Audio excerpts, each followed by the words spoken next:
Some of the best reactions you'll get in Magic is when something is visually teleported from one location to another, or when two things are transposed, aka they swap places with each other. In this card trick, a spectator selects their own card, loses it in the deck, while the magician isn't even looking. And then the card is found in an insane way. Was it teleportation? Was it transposition? You tell me. Alright, yo, so check this out. For those of you who are curious, these are the wood knocks on woods playing cards. I'm not exactly sure what they're called, but I'm sure if you look it up, you'll find it. We'll start off by giving the deck a quick little shuffle, maybe something like this. And we're gonna have a card selected in a way that you may not be used to. I want you to think of any number between 10 to 20, okay? And in a second, that number is gonna be very important. So for example, if I thought of the number 11, I would deal off 1, 2, 3, 4, 5, 6, 7, 8, 9, 10, 11 cards. Take a look at the card at the 11th position, memorize it, lose it somewhere in the center of the deck. I'm gonna hand the deck over to you. You can do that. Don't tell me your number, don't tell me nothing. I'm gonna turn around as a magician, close my eyes, close my ears, and not see any of it. Of course, since I can't actually do that, let's do this together.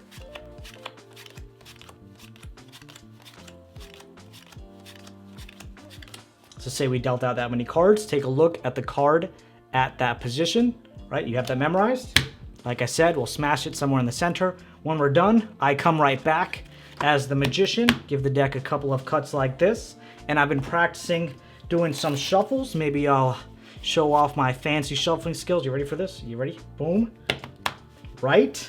Pretty impressive. I know, I do this. I'm here all day. But anyway, so once we have given the deck a shuffle, now I want a card selected from this deck. Maybe some cards here. Do I want some cards here? I'm going to select the card. Let's just say this card right here. I'm going to select this card. And now the chances of me selecting the card that you selected is what? 1 in 52? Let's try it out. Is that your card?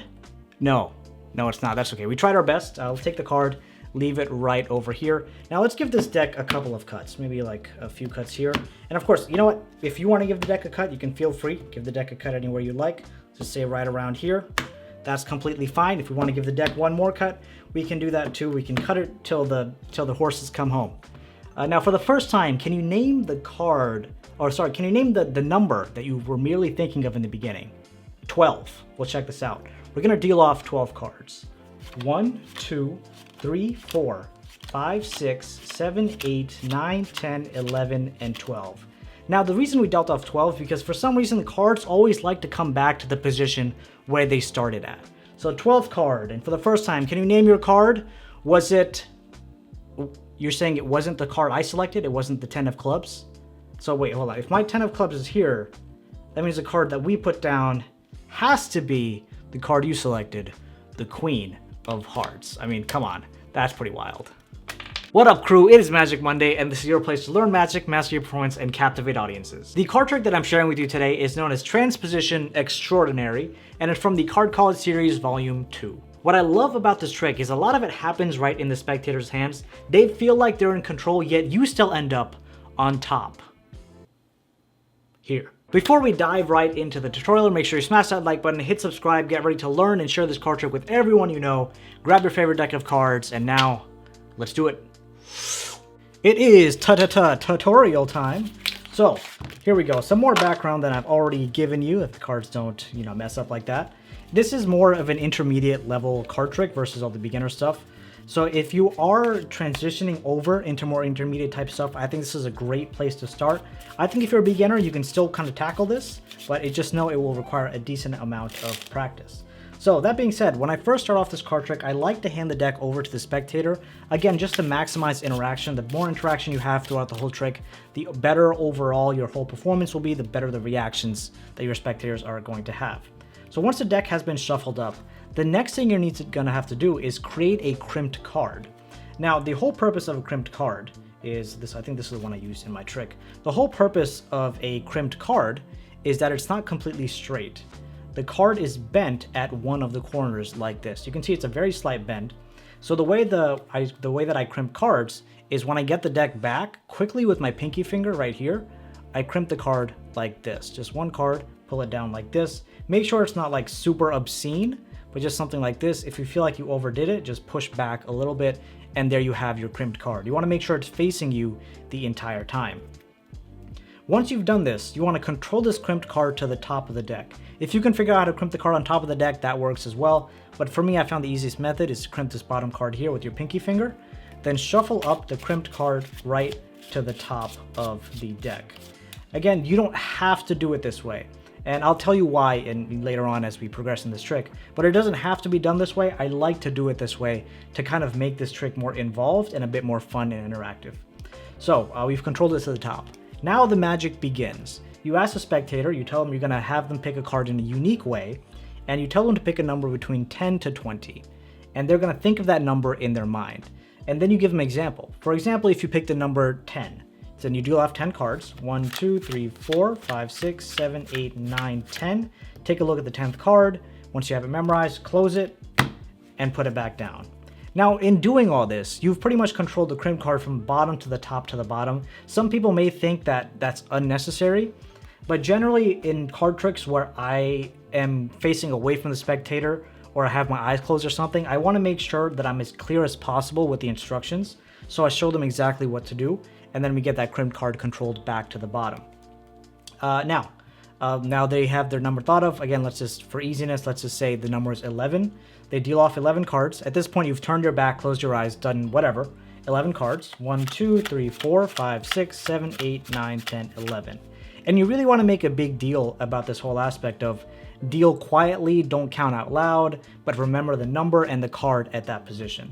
So they've done all that. They've dealt out 11 cards. They've looked at the 11th card, and their selected card is the 10 of diamonds, right? Selected card. They put that back, smash it somewhere in the center of the deck. At this point, they truly think the card's lost somewhere. I guess they know it's 11 cards from the bottom. But I like to come back and do a false cut. The false cut that I like to do, I've taught several times on this channel, but real quick, the way I'm doing this, I hold the deck in my dominant hand, swing cut over a third of the deck over to my non-dominant hand, hold the pinky break, swing cut over half of this deck, put it right here above the pinky, put the rest of these cards down, above the pinky break, down and down. So up to speed, it looks very believable, but this bottom packet of cards is not messed with. You want to make sure you see the crimp right here. Hopefully you can see that on camera. But if you see the crimp, you do not want to mess. You don't want to mess up anything below the crimp. So whatever kind of shuffle you want to do, as long as you don't mess up these cards, you should be completely fine.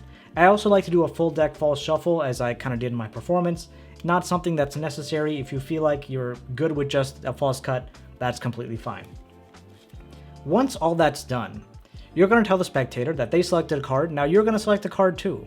So I like to kind of riffle through the deck to think of a card that I'm selecting, and the card that you're going to select is the card right underneath the crimped card. And fun fact, the card right underneath the crimped card is the spectator's selected card, the 10 of diamonds in this case. So I like to riffle until I get to my crimped card like this. Then I reach in, pull out that crimped card, 10 of diamonds, and I throw that on top of the deck. Now, a lot of the time, whenever you're doing something magic, you should have a reason for doing so. In this case, in the performance that I didn't really have a reason of pulling it out and putting it on top. Normally what I would do is I would pull it out, hold it in my hand, and then I have usually like my box or tuck case of playing cards lying around. So what I would do is I would put this card back. Again, everything has to have some level of purpose when you're doing magic. I'd put this card here. I'd adjust the position of my tuck case in case it's like, for example, blocking any views or something. Or you can say like, in a second, I'm going to use this tuck case. I'll leave it here. And that's the excuse you're finding. For example, you have this card here. That's the excuse you're finding of putting this card away on top of the deck. So whatever you're doing, find a purpose behind it and have it easy to be explained. Don't explain it explicitly, just have it easily explained. All right, so once you've done that, now you're gonna do a double lift. I asked the spectator, what are the chances that I've selected your card? Probably 1 in 52 in a normal deck. So here I like to do a double lift. The way that I like to do a double lift, there's no right or wrong way of doing it. I like to do a pinky count, so I count 2 cards, and I do a turnover, double turnover, to show that's my card. That's the card I selected, the 2 of diamonds. It's not the same as yours. And I turn it face down and I put it on the table. And now coming back to the box, that's why I moved the box in the first place. I probably should have done this in my performance, but I moved the box in the first place and I put the box on top of this card and I leave it here. And now I like to give the deck a cut. What this has pretty much done is now under the crimped card, as you can see, under the crimped card, if you cut that card to the bottom, the 12 cards underneath it will lead to your selected card, or your selected card, the 2 of diamonds. So you can give the deck a couple of cuts.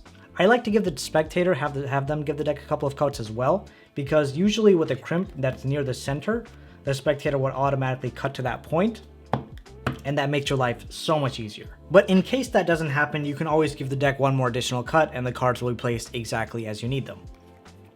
Now at this point, I asked the spectator, what's the number that you thought of, the number that you dealt to? They say the number, I think it was 11 in this case. And then you say, for some reason, cards always have the tendency to shift back to their original position that they were at. So then you can even have them count to the 11th card. 1, 2, 3, 4, 5, 6, 7, 8, 9, 10, 11.